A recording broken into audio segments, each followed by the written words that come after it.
Welcome back to A Bevy of Bloods for round 17 of the 2023 AFL season. Special correspondent Sam rejoins Noddy on the potty as the pair dissect the soul-crushing loss to the Tigers. So fluff up your tail feathers and settle in for a potentially biased yarn about all things to do with our beloved Bloods.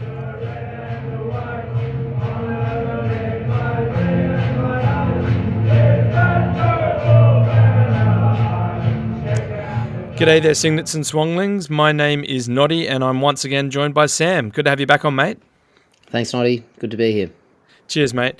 Just before we kick off, if you enjoy our podcast and want to show your support, make sure to follow us on social media, wherever you're listening to your podcasts. We really do appreciate it.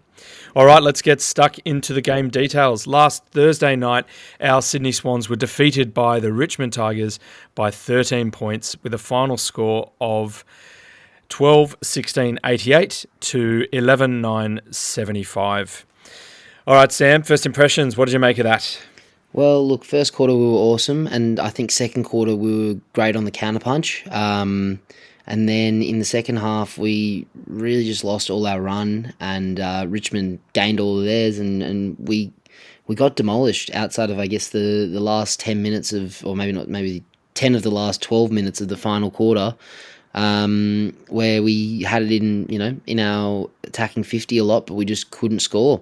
So yeah, we weren't really that far off it, but I guess in a sense, as we have been all season, we weren't really that close either. Like at the end of the day, they won by three straight kicks. So I think we kicked straighter this week than last week. Not that was very hard to do. But it still, wasn't kicking straight enough with some of the misses that we had, and the efficiency inside 50 was back to, I guess what's been poor all year, except for the West Coast game and the Geelong game, but of recent games at least, but back to, it was, I think, 41% and just not good enough. Yeah, look, mate, I agree with you. Obviously, it was gutting because we had it. We were playing some good footy, and we just couldn't run on with it again. Obviously, I think the conditions on the night changed, and I think this suited Richmond. They were speaking about how they're basically mud runners this year, and they've played a lot of games in the wet, so they've had that experience there. But I think Horse said it well after the match. It's like, we just weren't clean enough for long enough. Obviously, there were patches where we just got smashed in the clearances. I think we'll touch on that.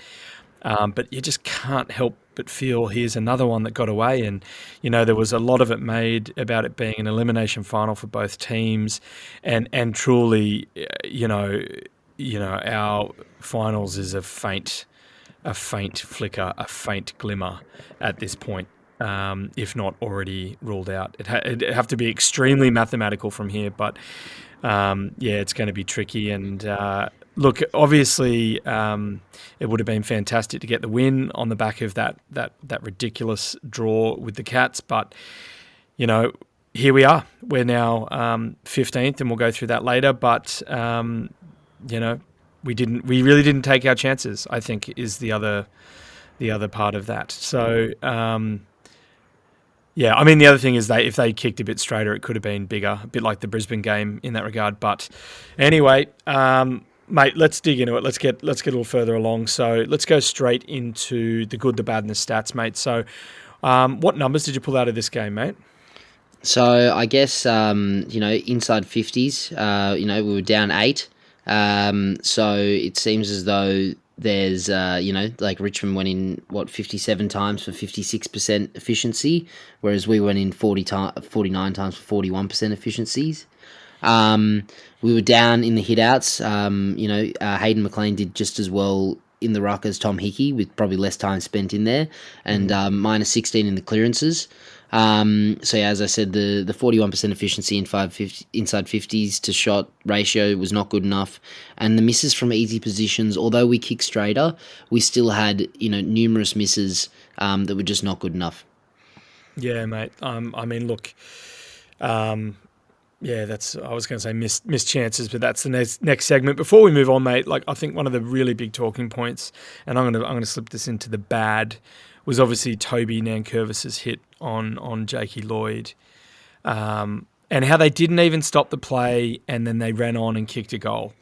So, I mean, okay, we obviously know he's gotten 3 weeks. That came out tonight. What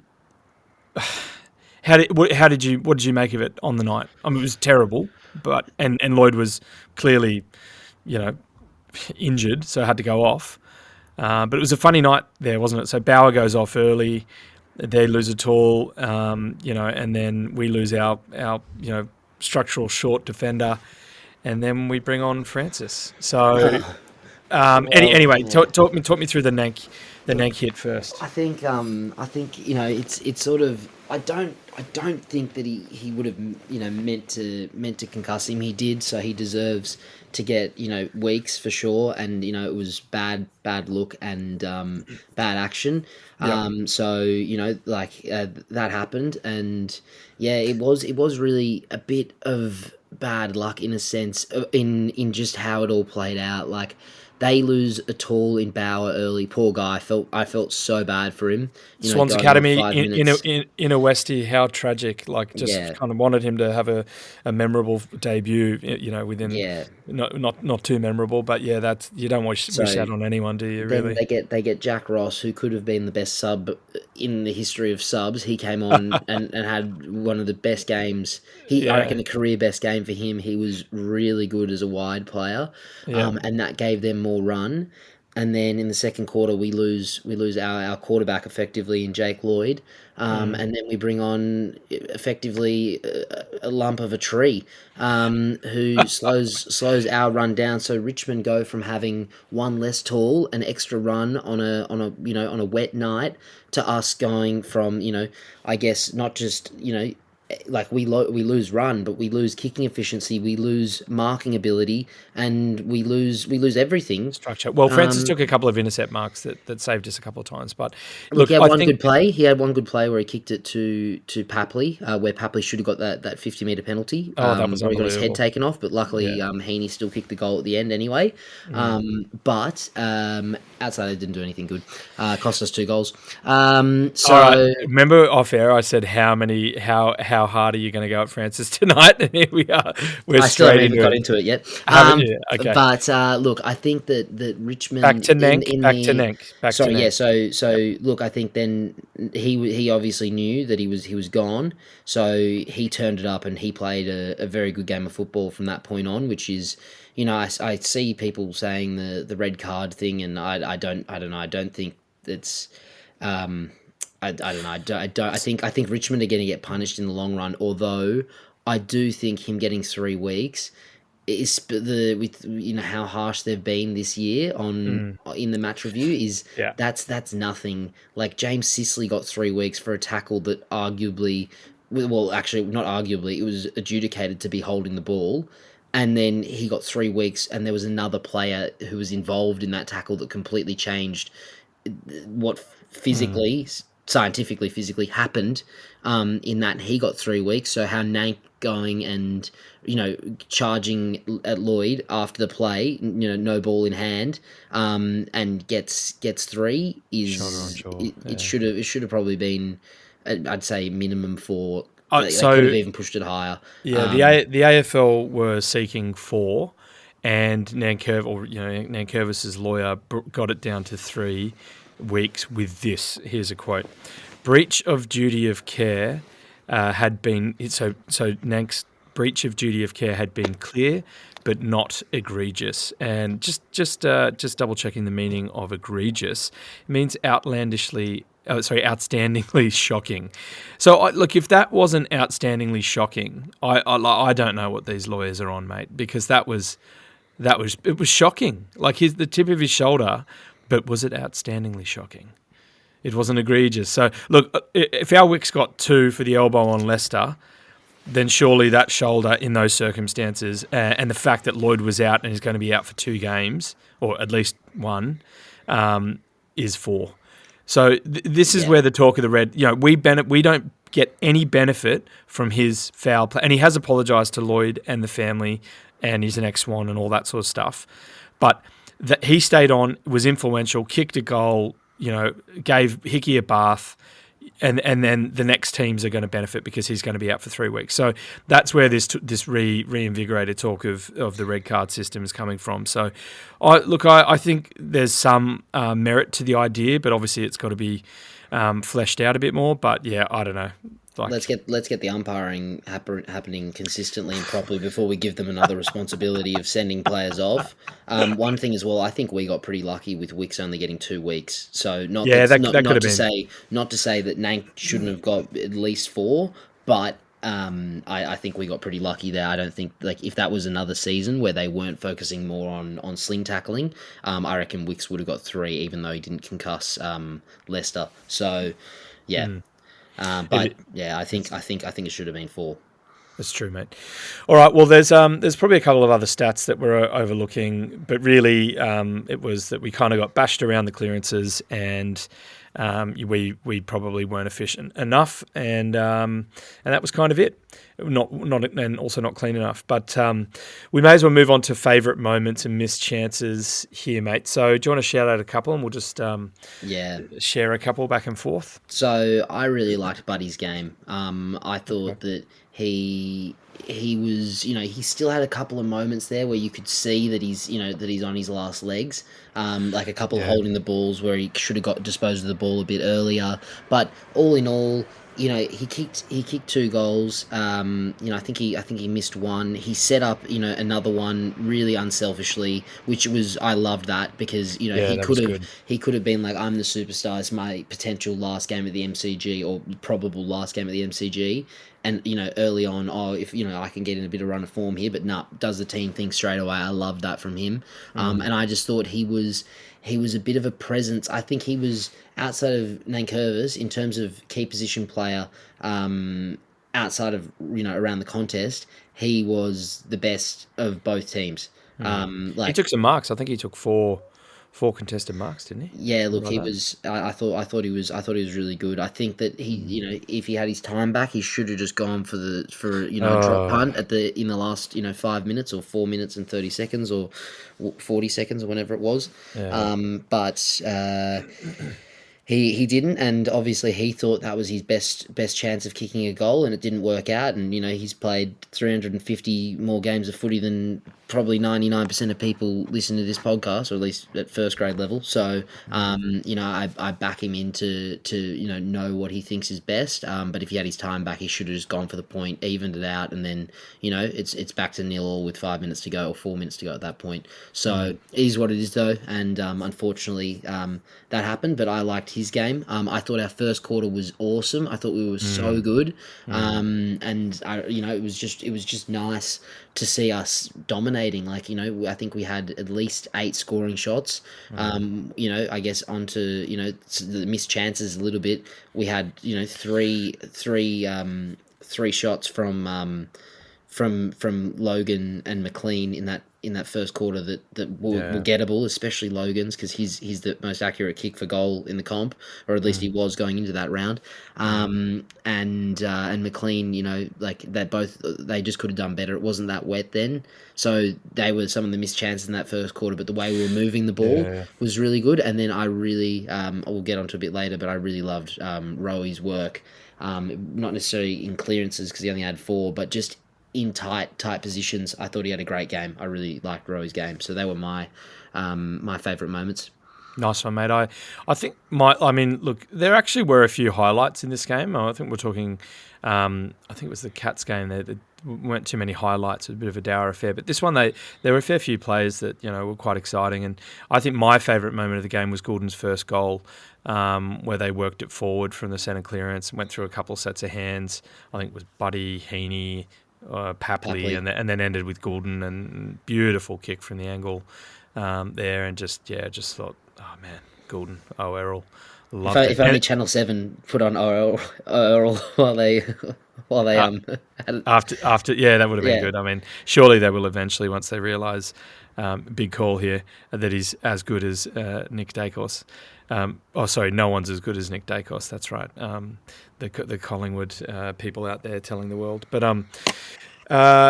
Look, Heaney's third goal broke through the pack and kicked one that was good. Brought us up gave us a little bit of clearance at that point in the game, and that was pleasing. Heaney was a bit straighter this week, so we'll talk on that. Yeah, look, I don't know, mate. Missed chances. We were talking before. There were a lot of times where we were working it forward in our forward half, and just silly turnovers or forcing a pass, and that tap from Papley. I don't even know if that was a penalty, but a free kick. Sorry, but then he got 50. Yeah. And then he got I think it was from Heaney playing on. I tried to rewatch that. I thought it was a descent. To be honest. Yeah, not that I don't think Papley went all out. I just think that he yapped back in a humorous way, but because he did it in some form of interpretation that could have been aggressive. If that was dissent, that's bullshit, mate. Because when I rewatched it, I heard the commentators saying, Heaney's played on. And he said, I didn't hear it. So I thought upon the rewatch, I thought maybe it was, I'm wrong. Was that. Maybe I'm wrong. I thought when I saw it, and then when I watched it back, I thought it was dissent. It's still punishing as well. I mean, it's also just a tap on. How many other taps did we see that game? It was like there was a holding the man. I think it was on Luke Parker in the first, and they didn't pay it. And then later in the game, they paid it on. I can't remember who it was on. They paid advantage, and they got a goal from it, or at least a scoring shot from it anyway. So it didn't matter because they played on. But it was crazy, some of the inconsistent umpiring. But we can't complain because we won the free kick count, right? I guess, but it's a constant. So I'm salty, mate. I'm salty. Yeah, but another missed chance was as I touched on before, naming a sub that can't play football. Okay, hang on, stop. So Horse touched on this in the post game press conference, saying that they had chosen Francis strategically because it was Tom McCartan's first game back. Buddy was in. They weren't sure how our tools were going to go, so they brought him in to fill that role. And obviously, as we've touched on, Nank missiling into Jake Lloyd, and then them losing Bauer and Ross coming on, it was sort of a perfect storm that you couldn't really predict.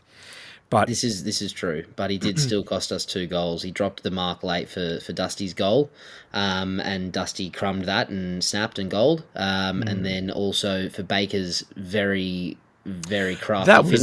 That was a hard one. He didn't commit. He was standing there, semi ball watching and slowly moving towards it. If he dived, it was an opportunistic. Could have rushed it. Potentially, it was an opportunistic goal. In fact, probably one of the goal of the year contenders. And I think because it was such a left field goal that he didn't anticipate that movement. And look, maybe Rampy or Blakey or Fox may have in the same situation. I can't recall if they were there during that play. They might have been, but yeah, look, it's hard to ping him. It's hard to have a go at him on that one, I think, mate. But certainly the other one, yeah. But we understand that you have a very strong position on Aaron Francis. Very strong. And I think he's playing a role at this point. And some of his marking is clean, some of his handballing is good. I think he can get his arms free. He's got that body size. So I've even floated that maybe we should run him through the middle. He's got those specs, but I know a lot of people are going to say boo-hoo to that. But we've got bigger plans for the off season trade period, and I think we're gonna. Weren't you going to say something about a missed opportunity with a player that we didn't have because we got smashed? Yeah, I thought we were going to come on to that later, but I think that I just won't comment on playing Matt Crouch in the middle. Just playing Aaron Francis in the middle. I won't comment on that one. Look, I just thought we've been thinking this week of how we got smashed in the clearances, and they touched on it on first crack that Parker got beaten. I think it was 8 times in the exact, in a very similar way.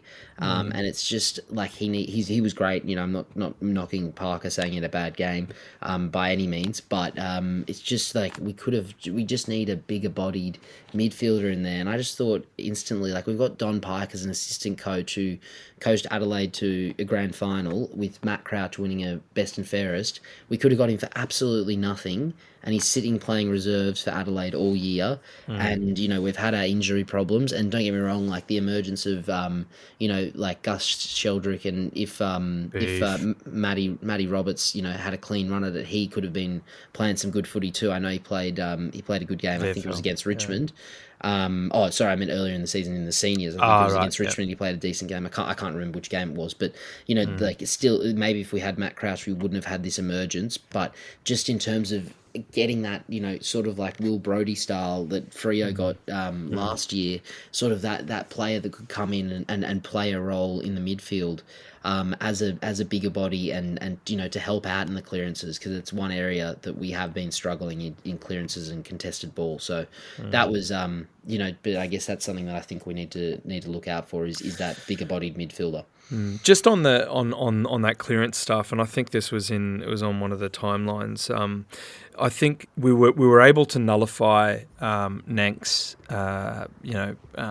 hit out dominance by winning first possession, but that was to a certain point. Once the Tigers then had second touch or whatever they call it, then we'd lost that. So they Nank wins the tap, we shark it, but then they're on us straight away. So we were close to sort of nullifying it, but it didn't last, and it certainly as the game wore on, we saw. I mean, I put the question to the group during the game as like, how much time is Hickey spending off the field? Like I think in the end he had 65% game time, and I think that's why we saw so much of Hayden in the ruck, who had that similar hit out to advantage rate, but.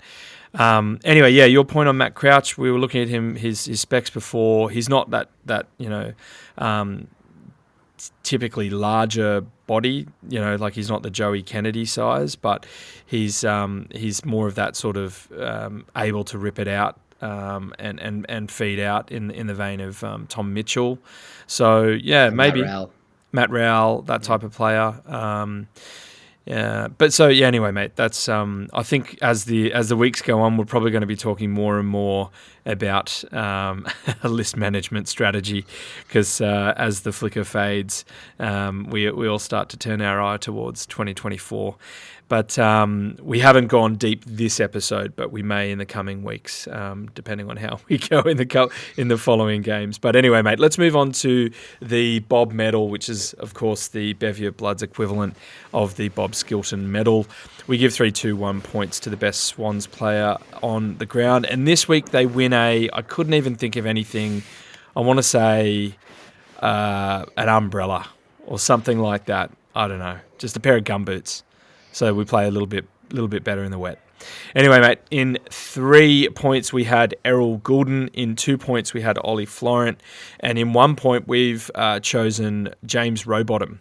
And we've got a couple of honourables after that. But, mate, do you want to kick us off with Errol, the phenomenon?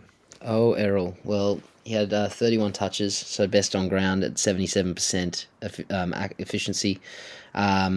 24 kicks at 79% efficiency, which is just amazing to comprehend in the wet, and given that he was playing, sort of that inside-outside game that he always does, it's just so good. At 815 metres gained, which was 217 metres more than Shai Bolton, who was at roughly 600. So, that's just amazing in that sort of game that was played. 10 rebound 50s. So that was second for us, and I think second best on ground. And then 10 contested possessions, 18 uncontested possessions. So 10 contested was best for us, and 18 uncontested was best on ground with Luke Parker. 10 ground ball gets, which was second after Shai Bolton. 1 goal and 90% time on ground. So he was just awesome. He also had 23 pressure acts. So just a really all-round game. Had the finish this week, which was that he didn't have that like none of the team had the finish last week, but finished on a tight angle. And look, I think it's going to be it's his to lose in terms of I guess the Bob medal, but also the Bob Skilton medal. He has just turned it up this year. He's awesome, and yeah, that's a fair call. I think I hadn't thought about that, but definitely he's certainly in the running, isn't he? And you probably Chad Warner would have been thereabouts, but and obviously Parker, but I haven't even tallied up to this point in the season, so I don't know, mate. So I'm waiting with bated breath. But Goulden was just sensational, wasn't he? And I have a little bit of a working theory that the the less, like, the more unkempt his hair, the more ferocious and feral his game. You know, he was just brutal. He was everywhere. It was unbelievable. Like, just the amount of running and, you know, the meters gained. That's just bonkers. But We'll see what happens next year when he comes back looking like Tom Hickey, 30 centimeters shorter. mini Jesus. Yeah. All right, mate, let's touch on Ollie. I'm just going to be short and sharp with him. He had 30 disposals at 83, so good nick there. Although his kicks, he had 13 at 69%. So, yeah, maybe some of the wet coming through for him. 10 marks, which was best on ground, about 420 metres gained. And he was just driving off halfback and looking generally sharp and probably more so in the first half, but just continues his good form, and I think that's the point there. He's playing with some good consistency, so it's good to see. Anything there to add for Ollie there, mate? I'd say that like those two, two players this year that can sort of hold their head up in this season that has been pretty disappointing, and those two have improved tremendously. Like they've been consistently two of the best players that have sort of backed up each week. So well done, Oflo. Definitely, and it's good to see that he's found his niche and he's really settling in, and he's got his 150 coming up in however many games. I think it's probably another little bit, but he's getting there. And Goulden, unbelievably, he's only 40 games in. No, he must be at 50. Is he? He has to be. If Goulden's not at 50, I will be extremely surprised. I don't know if he is, mate. I looked this up earlier and made a note, but then, of course, I don't have it in front of me while we're on air, so super profesh. Yeah. While you look for that, I'll get on to Rowie. So I think I was the one that got him in here. I probably would have even had him at 2 votes myself, to be honest. I thought his game was really good. He had 21 touches. 59. Errol 59, you're right. Yep, cheers, mate. He had 21 touches. It was at 62%, but I mean he's an inside mid, so that doesn't reflect his game. He had 11 kicks at 64%, ironically. So his kicking efficiency was better than his handballing, which was interesting. 27 pressure acts, and I guess 13 defensive half pressure acts as well. So he was doing it back in defence as well as in the mids, and I guess up forward as well. And 7 tackles, best on ground. A bit surprising given it was a wet game that 7 tackles was best on ground. But yeah, same. Look, he was. Like his stats don't reflect how good he was. I thought, in tight, he got so many possessions, and they weren't necessarily clearances. Maybe it was that sort of, like he received the handball from the clearance. But in tight, I thought his work was really really impressive, especially when we were getting so dominated in the clearances. I really thought that his game stood out and he was really good. I really noticed him, and I was really impressed. I thought he played a pretty good game, and I thought it was not just a defensive sort of game, which sometimes it gets spoken about that he's not doesn't do enough with the footy. I thought he was pretty good with the ball. So. Yeah, look, and I think you can probably add him to that list of players that can hold their head high. I think he's taken a step up this year. Certainly, what is he, still second in the comp for tackles or thereabouts? So, I mean, that is a phenomenal effort. So, and he's still 22. And, I was thinking of Braden Campbell. He hasn't played 50 yet. I think he's on about 40. No, I would say that's probably right. Braden wouldn't have played 50 yet. Yeah, he was a bit behind. But, mate, I agree. Rowie, I think he had a good game and rightly deserves the 1 point. In terms of honourable mentions, we had Parker, Heaney, Buddy, as you've touched on, Hayward and Melican. So I'll open the floor to you, mate. I guess so. Luke Parker, he had 7 clearances. I'm surprised Rowe didn't have the most clearances, but he had, 5 stoppage clearances and 2 centre clearances, which was the best for Sydney and the 3rd best on ground. 28 disposals at 75%. Most of them were handballs. His kicking wasn't great. It was 9 kicks at 55%, but he did well did well, with the handballing, and maybe he was the one that was getting it out to Rowie, in some of those circumstances. But look, again, he was solid. He, as I mentioned, did cop a bit of heat from David King on first crack for, not doing well in the clearances against Taranto and losing them in the same sort of fashion. So that was interesting vision, especially given they pumped him up 2 weeks ago on that show for clearance work. So, but as he said, it just shows the level of West Coast compared to the level of, I guess, other teams in the comp, and that that it shows that, but also I guess he didn't have his best night, but still was very good for us. Yep. The Heat kicking 3 goals, 0 behinds. Good to see. He was pretty present. Laid some good pressure in our forward 50. He had a stack of ground ball gets in the forward 50 at one point. He had the most on ground. It was obviously levelled out with Goulden and Bolton, but I thought he was busy and he was accurate, and it was good to see him bounce back, I think. Yeah, and it was his moment that set up Goulden's goal in the first quarter. He busted through, I think, 2 Richmond players tackling him, got the handball to Papley. So he was very good. Look, Buddy, I already touched on. I thought he was the best tall, or at least forward or defensive 50 tall on the ground. And it's really nice that he had a game. That he can hold his head up and be proud of for his last game at the G, his old home. So he was good. Definitely, mate. And Wilbur Hayward, I think probably his best game, you're saying we think all year, or close to his best game all year?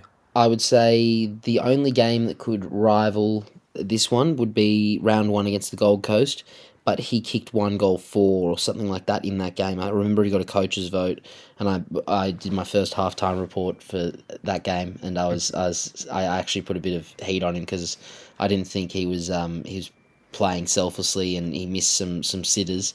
But this game, he took quite a few marks late as well. He was sort of like the bailout option, given that we had way too many tools on the field, given our substitution.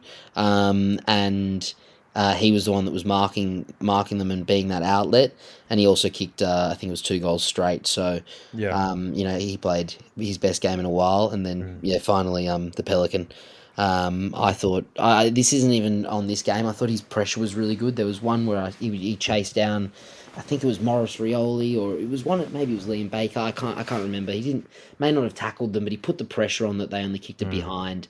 And I just think that he cops a lot of slack or cops a lot of stick on Facebook and through a lot of Swans fans, and I'm not going to sit here and deny them of their opinion. Like, fair enough, if I know that there's some players that I haven't liked and don't like that have play for our team, so fair enough. But I think that since he's come back into the team, especially given he didn't play a senior game at all last year, he has been absolute professional, and he's just given 110% effort. However you think that he's executed that's your own opinion, but I can't fault his effort, and I think that he's done a great job since he's come in, and I've been really happy with the Pelican. So, mate, he kept Rewalt quiet for, it was at least a quarter and a half, if not a whole. I would say Revolt had 2 marks for the game, or he may have had more, but I only remember there was one at about the 40-meter mark, and I think he missed, and he had that pack mark, which you can't really, the pack mark isn't Melican's fault. It's not 1-on-1, and Revolt was at the back and just sort of went through hands, and he got it and kicked that goal. I think it was either last quarter or in the third quarter, so really, he played on, one of the I guess a generational forward, And congratulations, obviously, to Rewalt for getting whatever he got. So good on him. Overtaking Kevin Bartlett. Kevin Bartlett, 779 goals. So yeah, that's good. That's good, and he's 13th in the all-time as well. So good on them. Listen, I think what Swans fans forget about Melican is that he was when we got him, he was a diamond in the rough, right? A genuine Beatson wunderkind, and I think he was almost instantly elevated to the starting lockdown, maybe in that year or the year after, and he was playing on Tom Hawkins as this kid, and he was like, basically, I remember a game at the SCG where he basically kept Tomahawk to like almost no goals. And was like, who the hell is this guy? And then, I think over the time he's just had a few really unfortunate injuries, a lot of like soft tissue sort of stuff, an adductor, this and that, and he hasn't really been able to have a good run at it. But mate, if he, all this talk about we need a key defender, I mean, we've got a genuinely great role-playing lockdown tall key defender with Melican, who's got closing pace and is totally fine with playing that role, and he can actually intercept if he needs to, and is not a bad kick. But yeah, look, I'm with you, mate. I'm stoked for him. He's putting it back together, and we'll have to wait and see, because I think his contract is up at the end of this year. So hopefully he can stick around, because I for one like Melly, and I don't call him Pelican. I say who can Melly can, but I love that you call him Pelican too. Yeah, no, that's one that I'll, he's the Pelican. I've always had a bit of a soft spot for him, but if he did move on and there was a team out there that wanted him, I wouldn't be at all angry at him for leaving, because he hasn't been given, I guess the ample opportunities, whether that be through injury or through form, but in the same token, I would love him to stick around, and with the uncertainty around Paddy, and I guess what we're going to discuss a little bit later in terms of who we're going for, I would, in a sense, I wouldn't mind if Pelican was in the starting lineup for the rest of this year and next year, and if he can have a good run at it and see where he can get to. I think he's a best 22 player for at least half of the teams in the comp, and maybe even more. That's probably not generous enough. But anyway, yeah, he's got to keep stringing it together, and I think he will. He's looking sharp, and nice one, mate. So let's take stock of all of that. So we're now coming 15th on 6 wins, 9 losses, 1 draw with 110.8%, which according to useless AFL stats is currently the highest percentage by a team in 15th position or lower, which includes data from 1995. So that's great. Obviously, the road home is still the Dogs, the Dockers, the Bombers, the Giants, the Suns, the Crows, and the D's. I said this earlier, there's almost no chance of us making finals now, right? I mean, is there a chance of us making finals? I'm sure there's so many other permutations that you have to go through that don't seem reasonable for us to maybe have a half chance. It's just, I think it's fair enough to say that it's done, right? I don't want to. I mean, and that's the blood spirit. Nice one, mate. And I don't never say wanna- die. And we've done it before. Like 2017, we just had to win, and we won. Even last year, when we lost to Essendon, I was like, I don't even know if we're going to make the 8, and we end up going on a tear and making the grand final. We're not in that kind of form. Where I don't know, but I guess the thing is, what I want to touch on here is that this season, we've missed out on getting 4 points by less than a goal 3 times in terms of the Geelong game, the GWS game, and Port Adelaide. Yeah. So we were super close to, another 3 wins there. And we've had 4 games where it's been in between 2 and 3 goals. It hasn't been as much as 3 or as little as 2. So anywhere between 13 and 17 points. Yeah. Where Dockers, Saints, Brisbane, and this game. Yeah. So in this game as well, like Dusty kicking that goal, if Francis could catch a ball, then effectively this would only be a two goal margin. It would be a 7-point margin. Come on, if the umps had to stop the Lloyd injury, then Pickett wouldn't have kicked that goal, and if Buddy Francis had wouldn't be on the field. No, but listen, it's not always Francis's fault. Okay, but Dusty didn't handball to Nank, and he got a goal. That should have been like an illegal disposal.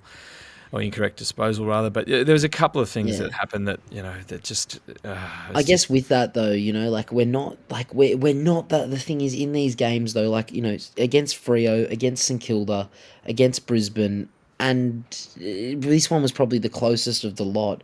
But we just haven't completely been there. We're not that far off, but we're not that close either. Like we there's clearly a breakdown in our game that's causing this. But imagine if we pinch two of those and two of the others.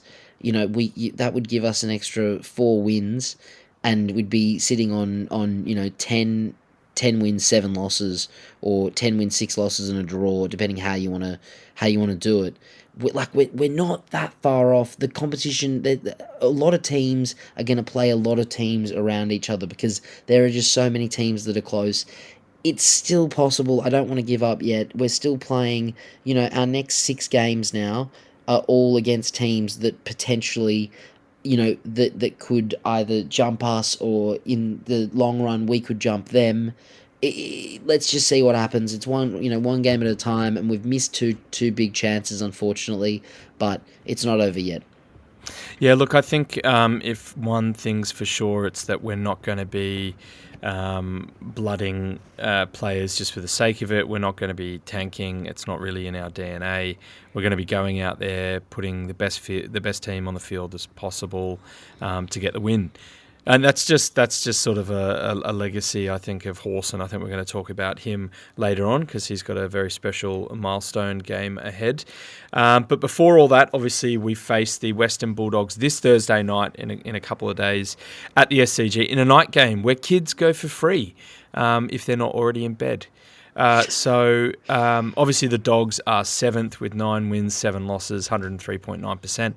Over the last 5 matches, they've had 2 wins, one against Freo by 29 and one against the Roos by 21, and 3 losses, Collingwood by 12, Port by 22, Geelong by 22. So look, I don't know, between us, from the last 8 games since that daylight robbery grand final in 2016, the Swans and the Dogs have won 4 games each. And that's a mix of home and away.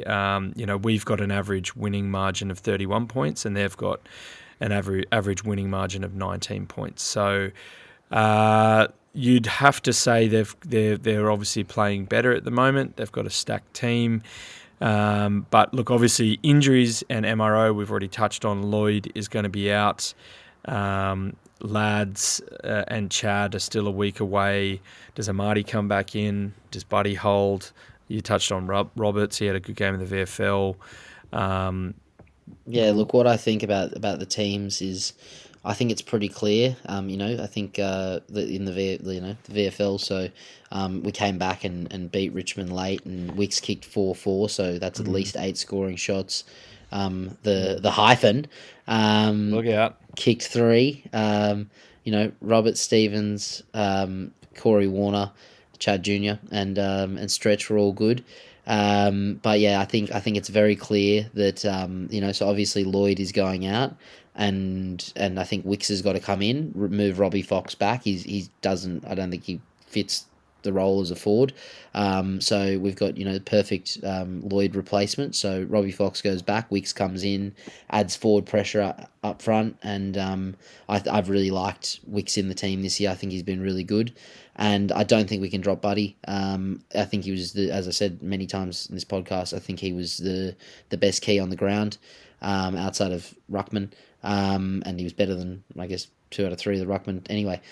So I think he's got to stay in, and I think, it could be Hayden that goes out, but as you mentioned, he did a lot of the ruck work, and he did just as well as Hickey. So if they wanted to put him as number 1 ruck, I wouldn't be opposed to it. But if they're keeping Hickey in, then I think Hayden's got to go out because he's got to improve his goal kicking. I think he's only kicked 3 goals against West Coast in the last 5 games, and he's missed plenty of shots. So and then I'd bring Party back in, and then I guess the sub new rule is ABF, anyone but Francis.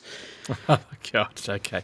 All right. So that's probably a good. That's probably it. I guess Buddy's going to be playing at home, surely. every chance we get. So there's only 3 more home games, right? So the Dogs, the Suns, and then the D's to finish off. So it's a little bit sad to think that there's only 3 more games at the SCG. Pending on finals, fingers crossed. But yeah, look, I tend to agree that that's probably the mix of players that they're considering.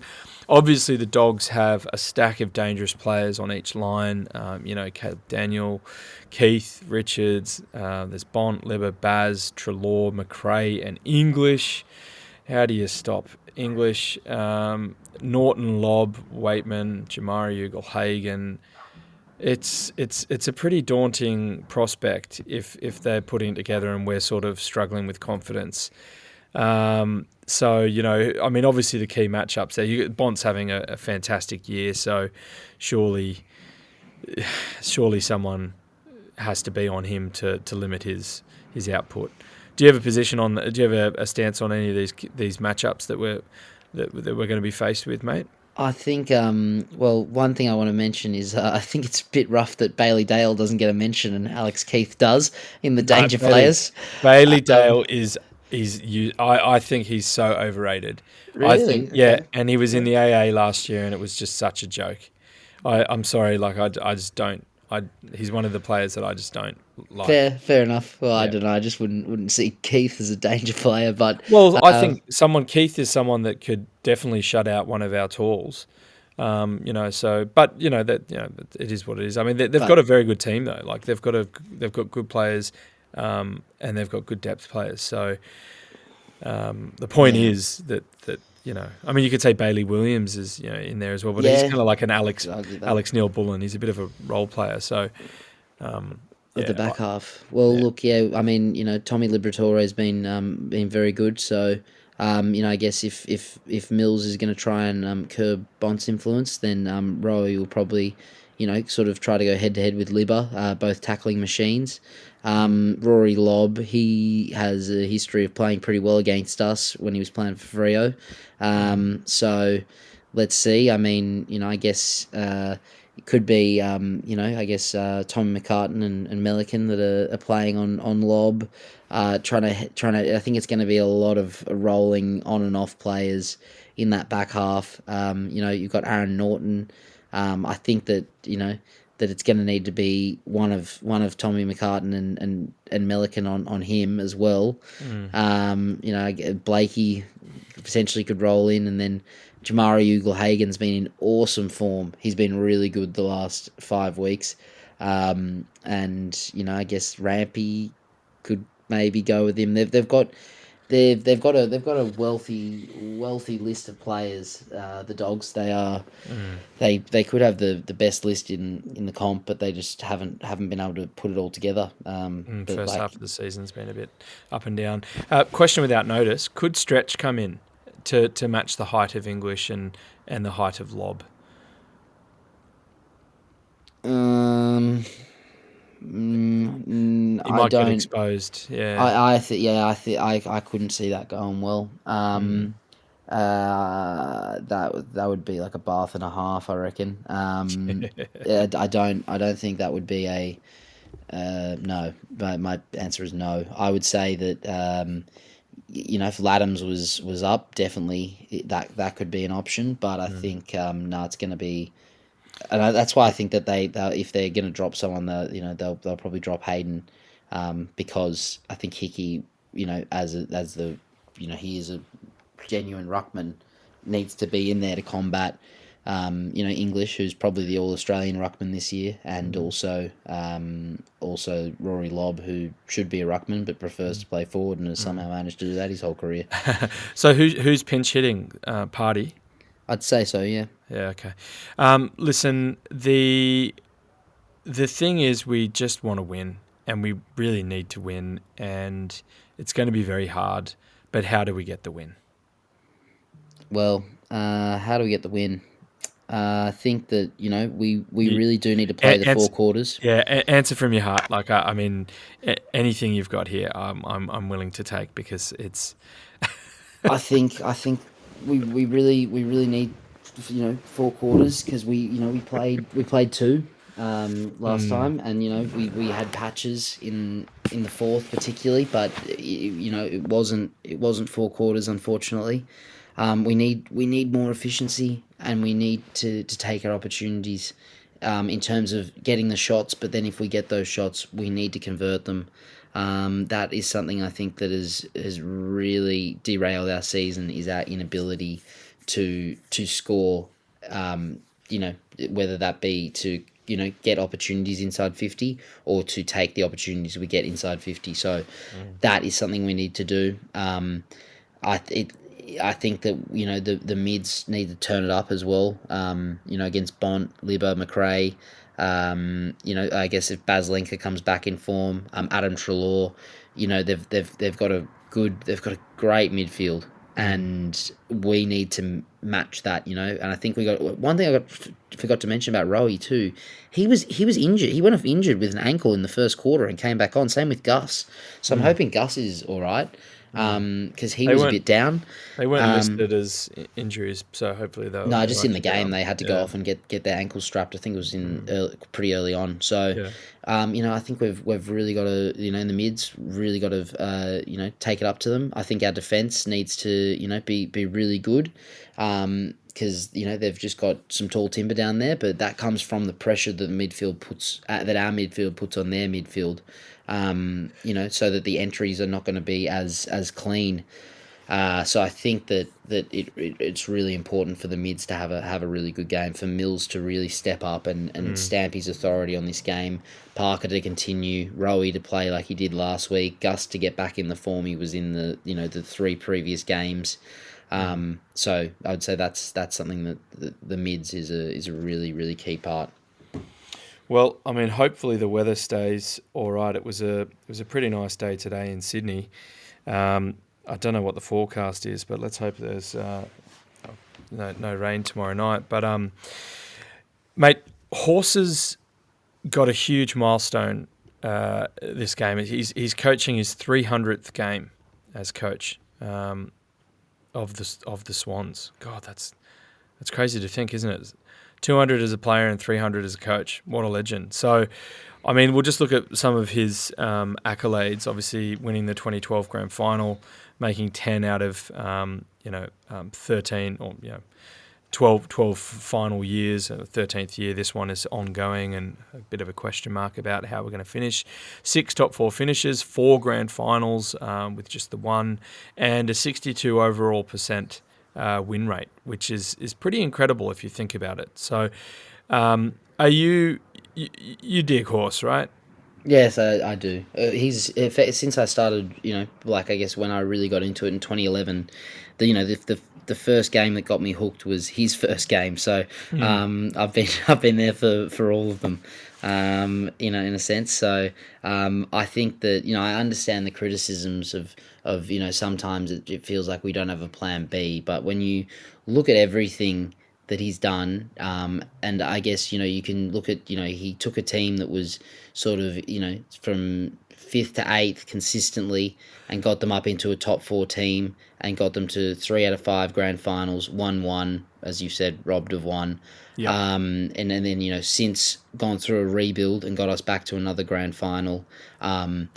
He had so many good times. You can just see, obviously he's got a pretty straight face, but you can see how happy he gets and how much he cares, and you just get that impression of how much he puts in. I feel like, no pun intended, that he is such a workhorse, and he just does not stop. And yeah, I really like Horse. I don't want him going anywhere personally. There's a fantastic article on the AFL website that lists, talks about the history of him getting the role, and then obviously some of the highlights throughout. Dinner, a piss up with McVeigh, Bolton, Kirk, and Goods, I think it was.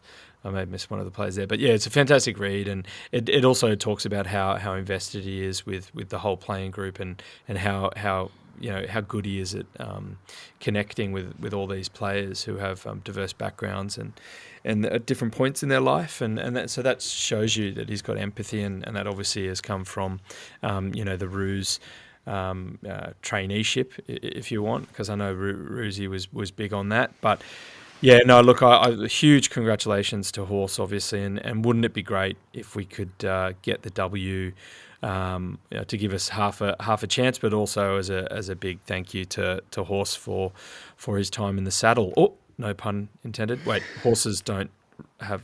Well, I mean, if a horse was riding a horse, okay, this is getting a little too meta for me. But the other talking point in terms of coaches, was obviously hot off the press today. It was Stewie Dew's sacking from the Gold Coast Suns, and some Swans fans have obviously asked whether we bring him back into the fold, and I'm a little less bullish on that. But how about you, mate? Why? Why? I mean, why not? I mean, like it depends on I guess what happens in the off season, but he was with us for a long time, and he was there for what I'd say probably three of those grand finals that we made out of the four. I don't think. I think that the Gold Coast it's a pretty hard place to make sport work up there. It's not just footy. I know they had a League team that folded. I don't think they're rugby league team. Not that I know anything about rugby league, but I Titans. don't think it goes very well. Yeah. It's just not a hot spot for sport, and it hasn't worked for anyone else either. You feel bad for him. I saw something that there was in his first year there was who was missing. Maybe I think it was Raoul was missing in his first year. He started the year on fire and then went missing. The Yep. next year it was Ben Keys. Sorry, not Ben Keys, Ben King. King. And Yeah. then this year it's been Tuke Miller. So that's three key players that he didn't have at his disposal. I feel bad for him. It was sad, especially because they came out last week and he was like, this isn't going to happen. Like, and then, Caroline Wilson's wrong, everything. And then he loses a game that they were up at half time against Port, who are on a, 13 game win streak that started with us. So like, I do feel for him. And let's see, I guess, they probably want Dimmer. So we'll have to see what happens there. But, if he came back, I mean, I'd welcome him with open arms. Okay. Yeah, I think let's say. I mean, who knows what sort of like what the cap is and how much he wants. Maybe we want to have a bit of a break as well. But yeah, it depends what happens. I guess with Dom Pike and Dean Cox and Jared McVeigh, who I don't think would be going anywhere. But yeah, And Ben Matthews. Yeah. Yeah, mate. Totally. So look, yeah. Either way you go there, I think. It was a pretty. I mean, as you say, it's a tough gig up there, and obviously the way he went out, it sounded like it was a pretty nefarious sort of thing, and there was a little bit of internal, potentially backstabbing, but it's also, they've created a club from nothing in a region that, yeah, as you say, doesn't. It's difficult to make it work. So this is sort of their own doing. But so I don't have too much sympathy in that regard. But mate, is there one last thing we should talk about? Do we want to have a little quick session about the list, or do you want to just leave that for a future episode? We're right on the hour now. So we could wrap up here. I mean, look, do we want to talk about this? This could be my last one for the year. So all right, I'm get happy to it go off into your chest. Get it off. So what do we need for next year? Who are we looking at? Do you like who we're looking at? Who would you rather be looking at? Who I'd rather be looking at is Or a who little do bit you want to tricky. bring? Do we need to bring players in, and who do you want that to be? Don't worry too much about specifics, but So go for it, like salary and let's look and at trade. let's look at our forward line. So it's extremely likely that Buddy is not playing on, and if he does play on, I feel like it would be with someone else. Not that that's actually a realistic statement. So Buddy's out. I like the Logan, Amadi, McLean combination. So I wouldn't, and Sammy Reid may come back next year as well. Who knows what's going on with him? I reckon he's going to I retire. think what Surely. they've said, don't know. I mean, he could still be quite fresh given he's had pretty much quite a few seasons where he hasn't played a game at all. So he still could be a bit fresh in other parts of his body, but. So look, I think, and they mentioned on one of the footy shows, like, why can't Heaney be our marquee player that brings people in. A marquee forward. So I like our forward line. Papley. Hayward's a bit of a interesting one, but I want to see him succeed. I want to see him do well. And I really like Sammy Wicks again this year, and I thought he was really good in patches in 2021. So I wouldn't really touch the forward line a whole heap unless there was someone absolutely quality that we could bring in. But Who's kicking 50 plus goals a year for us next year? And how I'd many? love to. I'd love to say Logan. I'd love to say Papley. I'd love to say Heaney. Yeah. Yep. Who knows? In a sense, I'd love to say Chad Warner from the midfield. But no, look. I mean, I don't know. It's a great point. Heaney kicked 49 last year, so he could do it. It's just he's the whole. It hasn't been very fun. I think the connection between the mids and the forwards needs to get back this year. What I would really like to see is another midfield player that is that inside option, because I think we've got Parker who is inside. Mills could be inside, but we're sort of he's been rolling around playing defence, and he does even last year he would tend to go back and have a couple stints in defence when we needed him there. So I'd love to get a player in who is like see ball, get ball, distribute it to the runners in Chad and Errol. And you think Matt Crouch could be like a cheap option? I think that's just option? thinking of the salary cap. I mean, why not have a crack and have him there, given how many injuries we've had this year. But if we went for a serious player, I mean, I haven't prepared anything for this, so I don't know who, but that would be where my number one priority would be for bringing someone in. I think in defence, let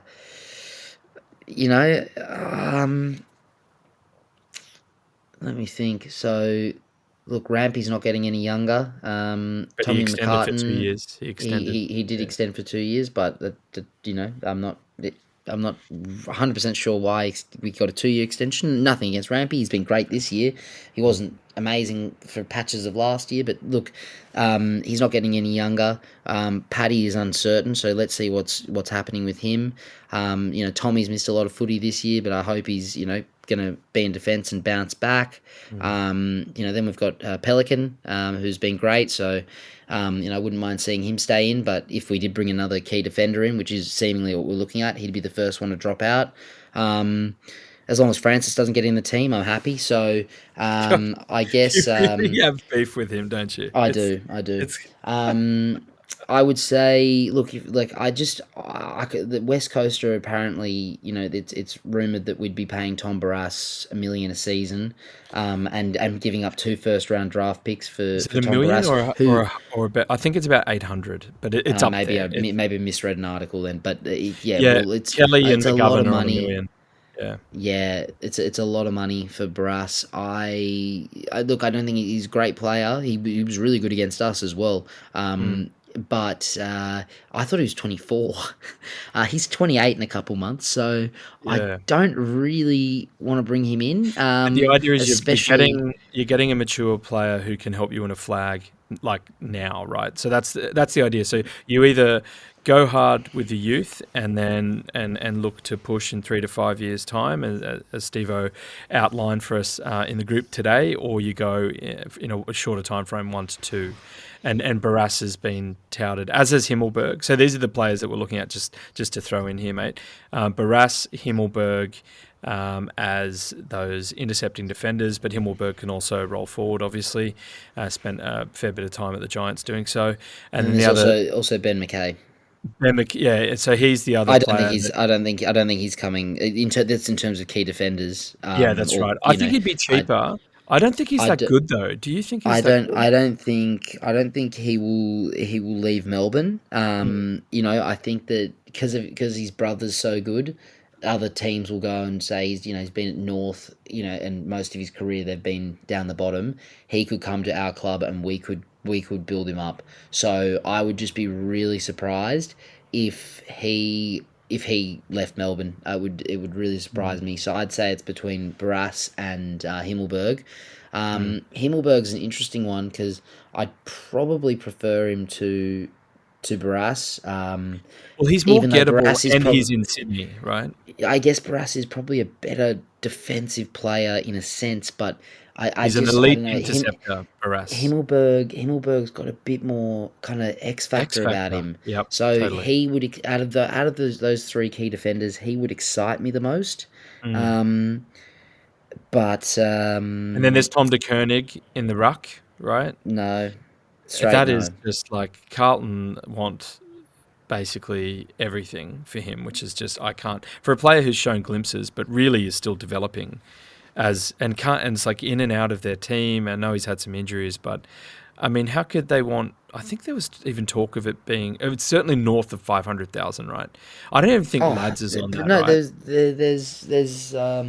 Kane Corns, I guess maybe David King. I don't know exactly who, but there's been maybe Damien Barrett. There's been numerous key media figures who are saying he could be $1 million a year. Oh my I god, have not seen that's anything to just warrant that. ridiculous. Yeah. He is one player that I don't want If unless you, it is for yeah, probably 400. I haven't seen a whole. Don't get me wrong. Sam DeConning is awesome. Tom DeConning can take a mark. I'm sure he's got a whole heap of potential. Maybe I'll be sitting here looking back at mm, this podcast, eating my words. However, mm. I don't want him. I like what I've seen from Laddams this year. Do you And think we I need hope he some can. ruck depth though, while Stretch continues to develop?